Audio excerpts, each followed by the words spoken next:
दो बैलों की कथा का अगला पैराग्राफ है।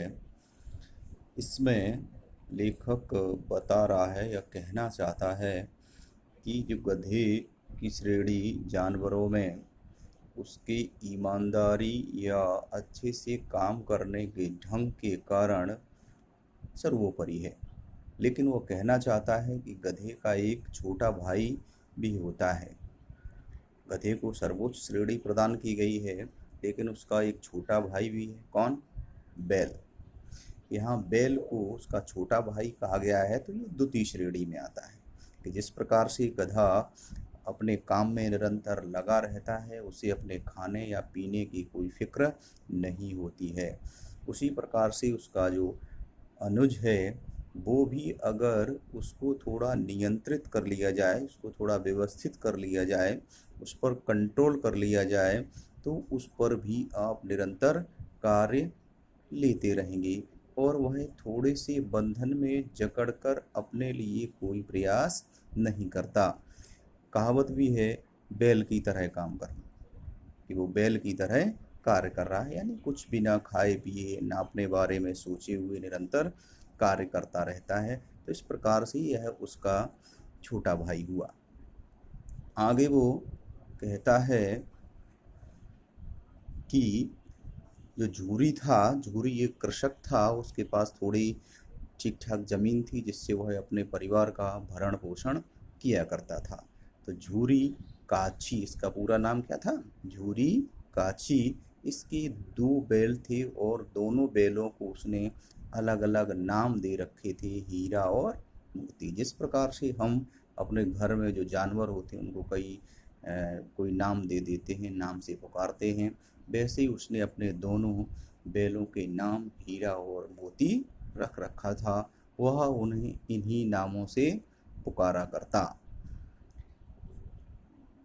वो अपने बैलों के बारे में यहाँ बता रहा है कि वो काफ़ी सुंदर थे, देखने में अच्छे लगते थे, काफ़ी बड़े थे, ऊंचे थे, ढील ढोल में वो बड़े लगते थे और उनके आपसी जो स्नेह था, जो प्यार था, बड़े ही दोनों स्नेह और प्यार से आपस में रहते थे। किसी से कोई एक दूसरे से उन्हें शिकायत नहीं होती थी और ना ही वो आपस में कभी भी झगड़ा करते थे।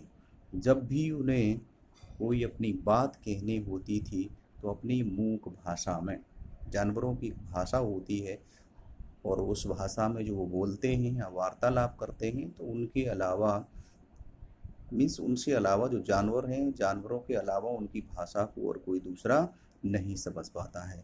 इसके बारे में एक कहावत की भी कही गई है कि खग जाने खग ही की भाषा, कि जो खग होता है मीन्स पक्षी होता है, जो जानवर होते हैं, वो अपनी भाषा एक दूसरे को समझा पाते हैं, समझ लेते हैं, इसके अलावा और कोई नहीं जानता।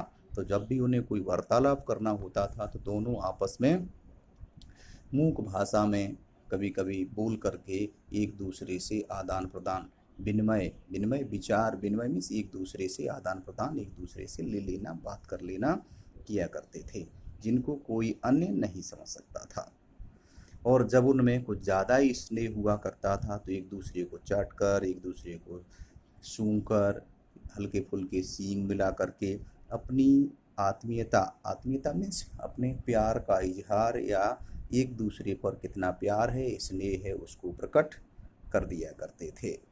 यह केवल विनोद था, आपसी साथ में रह रहे हैं तो साथ में रहते हुए थोड़ी हंसी मजाक तो बनती ही है, वैसे ही उन दोनों दोस्तों के बीच हो जाया करती थी। आगे वो फिर इसमें कुछ जोड़ना चाह रहा है कि बैलगाड़ी, बैलगाड़ी आपने देखी होगी, नहीं देखी होगी तो सुनी होगी या कहीं खड़ी हुई देखी होगी, कि जब वो बैलगाड़ी में जुट जाते, गाड़ी में उनको चलाया जाता उन बैलों को, तो वो चल पड़ते उस बैलगाड़ी को लेकर के।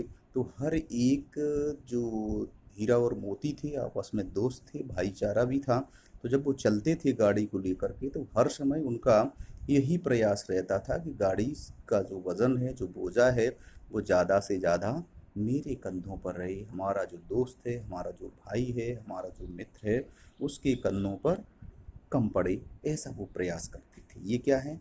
ये एक मित्रता का प्रतीक है कि जो मित्र होता है अपने मित्र के बारे में हमेशा अच्छा ही सोचता है। अगर वह अपने मित्र के बारे में अच्छा नहीं सोचता, ठीक नहीं सोचता, तो ऐसा मित्र नहीं हो सकता और उनकी मित्रता भी लंबे समय तक नहीं चलती थी। जब वो गाड़ी से काम पूरा करके वापस आते तो जो भी उनको खाने के लिए दिया जाता, नाद में उनके लिए डाला जाता, उसको दोनों बड़े प्यार से एक दूसरे का साथ देते हुए एक नाद में मुंह डाल लेता तो दूसरा भी डाल लेता। इस तरह से बड़े प्यार से स्नेह के साथ खा लेते। और जब दूसरा उस नाद से अपना मुंह अलग करता तो जो और दूसरा बैल है वो भी अपना उस नाद से मुंह अलग कर लेता, यानी साथ ही दोनों मुंह नादी में डालते और साथ ही निकालते।